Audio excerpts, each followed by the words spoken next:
চুমুকে। সুপ্রিয় দর্শক, আজকে আমাদের মাঝে উপস্থিত রয়েছেন ফ্যাশন ডিজাইনার সময় খান।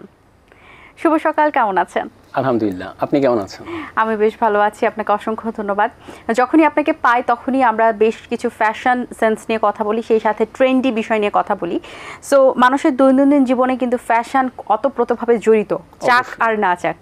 তো আমরা আমাদের সুন্দরভাবে ড্রেস আপ করতে হবে, স্পেশালি যারা অফিস মেনটেন করে তাদের জন্য তো একটা ডেইলি রুটিন ভালোভাবে সুন্দরভাবে যাওয়া।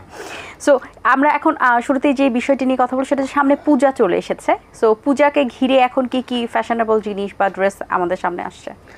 আচ্ছা, এটা হচ্ছে সবচেয়ে বড় একটা বিষয় যে হিন্দু ধর্মের মধ্যে এটা হচ্ছে ওদের সবচেয়ে বড় একটা ইভেন্ট, এবং ওদের সবসময় মানে ওনাদের সবসময় একটা পরিকল্পনা থাকে যে, আর এটা হচ্ছে কিন্তু দুর্গাপূজা কিন্তু একটা বিশাল বড় একটা আয়োজন থাকে সবারই। হ্যাঁ, তো ওদের তো একটা টার্গেট থাকে যে আমি পুজো উপলক্ষে মানে এইবার এই বছরে কি পরবো না পরবো, মানে প্রত্যেক বছর ওদের একটা প্ল্যান থাকে। তো এবারেও ওদের প্ল্যান অনুযায়ী আমরা ওরকম কিছু কালার নিয়ে কাজ করেছি। আর পুজোতে তো কিছু বেসিক কালার থাকে সবসময়, রেড অ্যান্ড হোয়াইট। তার মধ্যে আরেকটা কালার যেটা মানে হিন্দু ধর্মে বা মেয়েদেরকে দেখি বেশ পছন্দ করে, সেটা হচ্ছে গোল্ডেন ইয়েলো। ওইটার সাথে রেড কম্বিনেশনও খুব ভালো লাগে। তা ওই চিন্তা ভাবনা করেই দেখা যাচ্ছে যে এক্সক্লুসিভ তো কিছু থাকেই, আর বিশেষ করে মানে ইন্ডিয়ায় যারা দেখা যায় যে পুজোগুলোতে ওরা আমাদের বাংলাদেশি বেনারসি কাতান খুব পছন্দ করে, স্বাচ্ছন্দ্যবোধ করে, এবং এটা আমাদের জন্য খুব মানে গর্বের বিষয় যে আমাদের যে কাতানগুলো যে ওদের দেশে যে বেশ ভালো প্রচলিত হচ্ছে যে ওরা ইউজ করছে।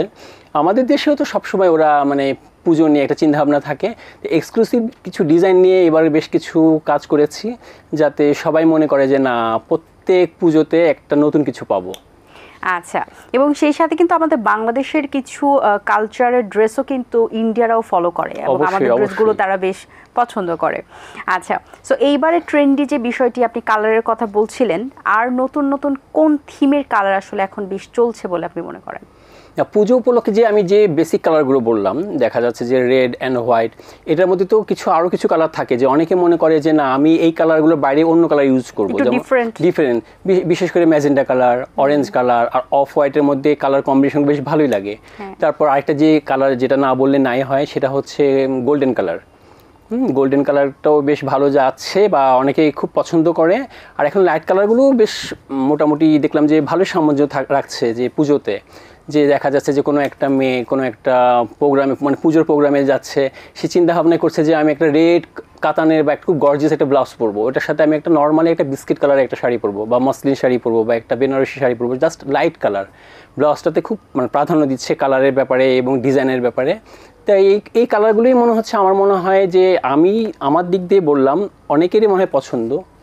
আচ্ছা, এখন বর্ষা সিজনে আসলে মানুষের কি ধরনের কাপড় পরা উচিত বা কি ধরনের কাপড় মানুষ পরতে ভালোবাসেন? বর্ষাতে তো আমরা সবসময় যে কালারগুলো ইউজ করে আসছি বা যারা পছন্দ করে বা খুব কমফোর্টেবল, সেটা হচ্ছে ব্লু কালার, হালকা পেস্ট কালার, ফিরোজা কালার, আকাশি কালার, হালকা টিয়া কালার। ওই কালারগুলোই তো বেশ কমফোর্টেবল বর্ষার জন্য। আর ওই কাপড়ের মধ্যে যদি কোনো ডিজাইন করা যদি কেউ পছন্দ করে বা পরতে চায়, সেটা হচ্ছে সে বেশিরভাগই চাবে যে কাপড়টা আমি খুব একটা আরামদায়ক কাপড় থাকবে, যেটা পরলে আমার খুব আরাম লাগবে। ওইটার মধ্যে ওইরকম মানে ভারী কোনো কাজ কেউ পছন্দ করবে না, কেউ পরতেও চাবে না।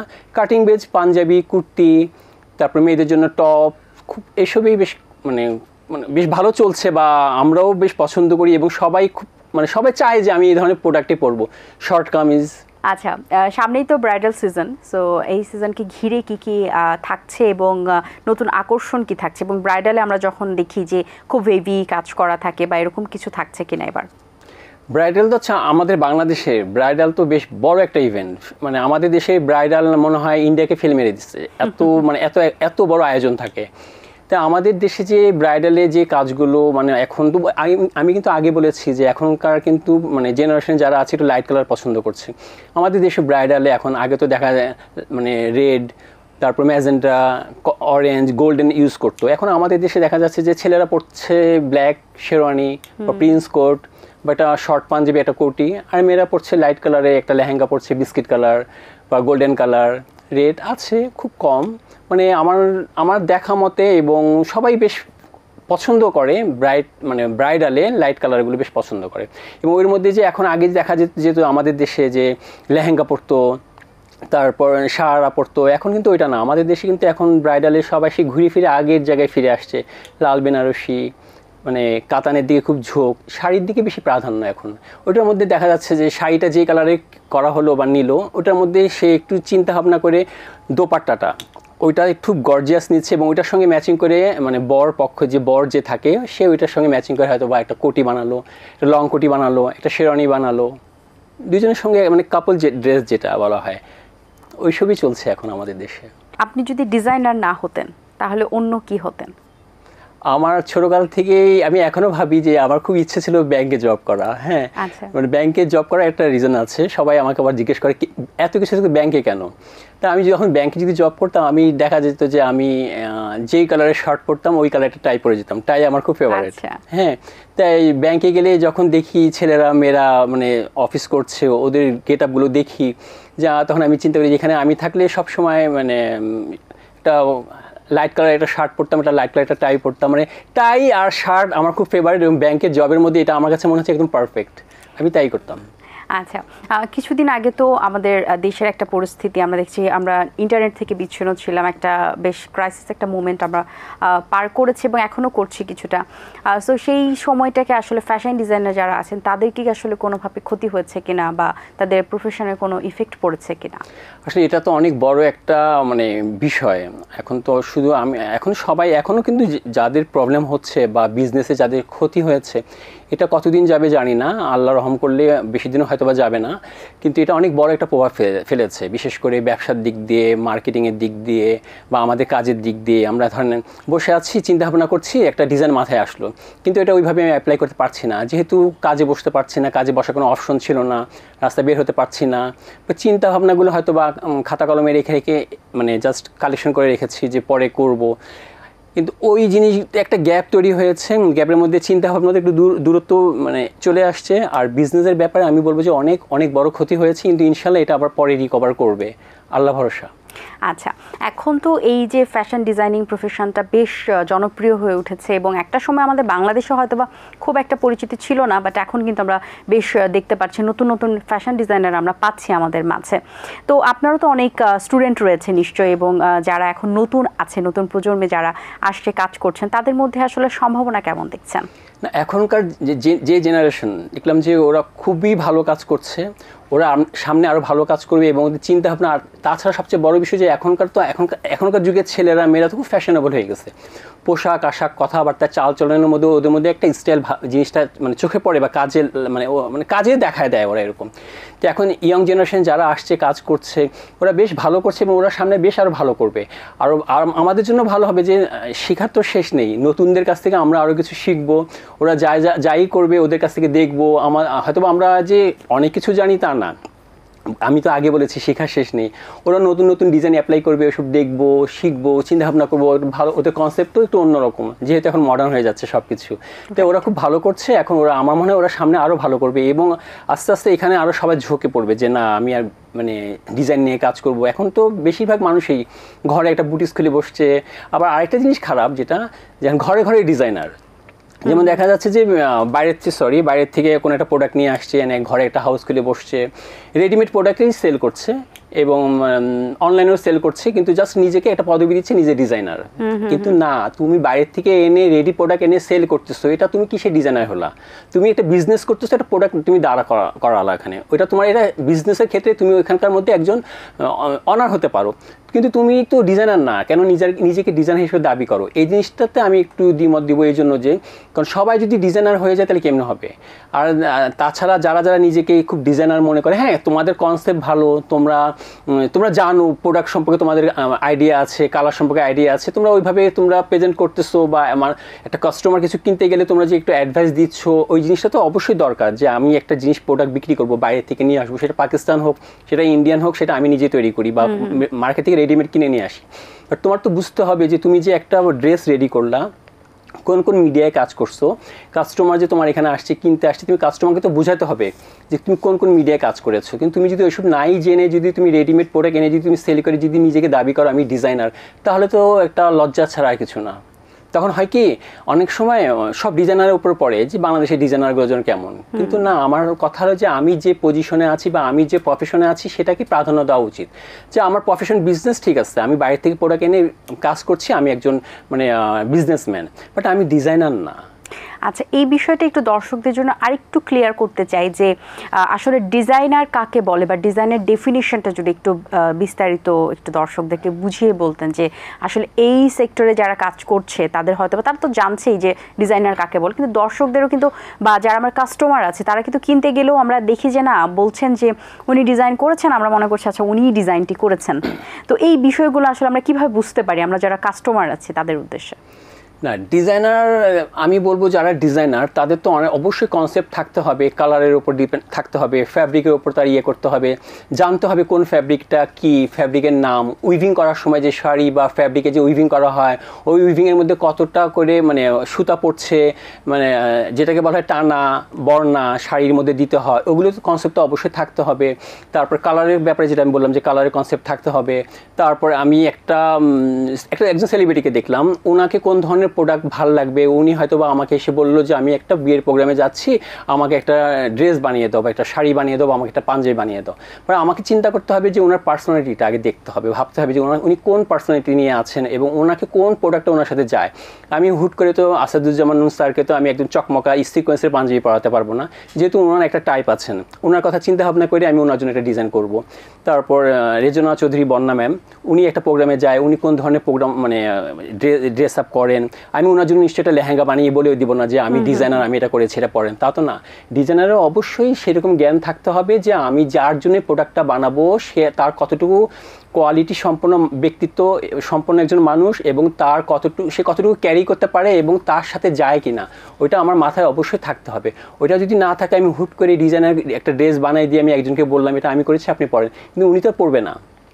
তা আমি যার জন্যই বানাবো ওটা মাথায় রাখতে হবে যে উনি পরবেন কিনা এবং উনি অতটুকু ক্যারি করতে পারবেন কিনা, এটা ডিজাইনারের মাথায় থাকা অবশ্যই গুরুত্বপূর্ণ একটা বিষয়। আচ্ছা, বাই প্রফেশনালি ফ্যাশন ডিজাইনার যারা হতে চান তাদের উদ্দেশ্যে কি বলার আছে এবং সেই সাথে এখানে কর্মসংস্থানের ব্যবস্থাটা কতটুকু আসলে ভালো সে ব্যাপারে একটু জানতে চাই। না, এখন যারা চারুকলা থেকে পাশ করে বের হচ্ছে ওরা এখন দেখা যাচ্ছে বেশিরভাগই ওরা কোনো ব্র্যান্ডে সংযুক্ত হচ্ছে, কারণ চারুকলাতে যারা আগে পড়াশোনা করতো ওদের টাইপ ছিল কিন্তু এক টাইপের, এখন ব্র্যান্ডে যে ফ্যাশনগুলো হাউসগুলো হচ্ছে আমাদের যে টাইপ এটা আলাদা টাইপের। আমাদের চিন্তা ভাবনা যে ফ্যাশন ডিজাইনার যারা ওদের চিন্তা ভাবনা ড্রেস নিয়ে, কালার নিয়ে, কিন্তু চারুকলার যারা ছিলেন বা কাজ করছেন ওদের চিন্তা ভাবনাই অন্যরকম ছিল, কিন্তু এখন ওনারা সব কিছু এখান থেকে পাশ করে বের হয়ে কিন্তু ব্র্যান্ডগুলোতে ইন করছে। তো ওনাদের একটু সময় লাগে একটা ব্র্যান্ডে গিয়ে কাজ করতে, কালার বুঝতে, ফ্যাব্রিক বুঝতে, কনসেপ্ট বুঝতে, তারপর মোটিভ বুঝতে, সব কিছু মানে একটা চিন্তার একটা বিষয় অবশ্যই আছে।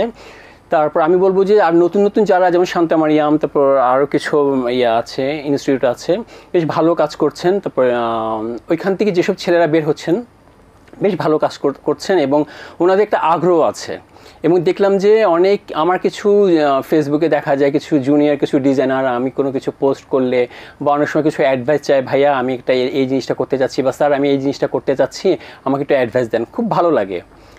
আমি তো কিছুই জানি না, আমি কি অ্যাডভাইস দিব। তারপর দেখা যায় যে ওদের আগ্রহটা দেখে খুব ভালো লাগে যে আসলে আমাদের দেশের ছেলেদের এত ভালো আগ্রহ এবং ওরা যে মানে কাজ নিয়ে যে এতটা সিরিয়াস, এবং আমার মনে হয় ওরা আরও বেশ ভালো কিছু করবে যদি আমাদের যে কাজের ব্যাপারে যে অনেক বড় বড় ব্র্যান্ডগুলো যে আছে ওনাদের ওইখানে যখন সুযোগ পায় অনেক সময় তো দেখা যাচ্ছে অনেকে ইন্টার্নি করে একটা ব্র্যান্ডে যায়, ইন্টার্নি করে, ওইখান থেকে যদি সুইটেবল হয় ওইখানকার মানে এমডি স্যার যদি পছন্দ করেন যে না ওনার কাজ সুইটেবল ওনাকে রাখা যায়, তখন ওনারা করে কি অটোমেটিক যারা ইন্টার্নি করতে আসে ওদেরকে রেখে দেয় জবের জন্য, যেটা সবসময় আরং করে এটা করে।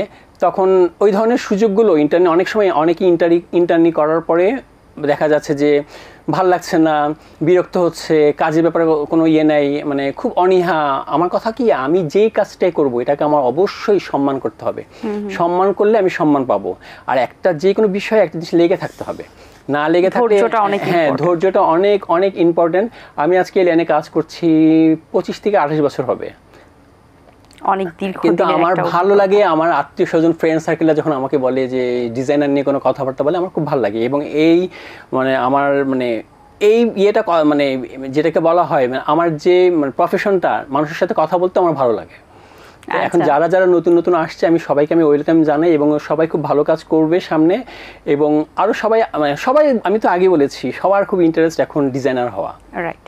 আচ্ছা, যদি ফ্যাশনের জায়গা থেকে বলি তাহলে কিন্তু আমরা একটা জিনিস লক্ষ্য করি যে পুরোনো দিনের যে ফ্যাশনগুলো ছিল বা যে ড্রেস আপগুলো ছিল বা যে ট্রেন্ডটি ছিল সেই ট্রেন্ড কিন্তু ডে বাই ডে আমাদের মাঝে আবার ফিরে আসছে নতুন করে।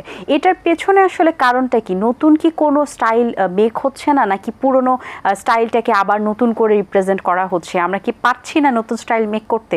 আপনার কাছে কি মনে হয়? না, অবশ্যই নতুন স্টাইল তো আমরা মেক করছি না যে তা না। পুরোনো স্টাইলের মধ্যে দেখা যাচ্ছে যে জিনিসগুলো ঘুরে ফিরে আসছে সেটা হচ্ছে অনেক আগে শর্ট কামিজ চলতো।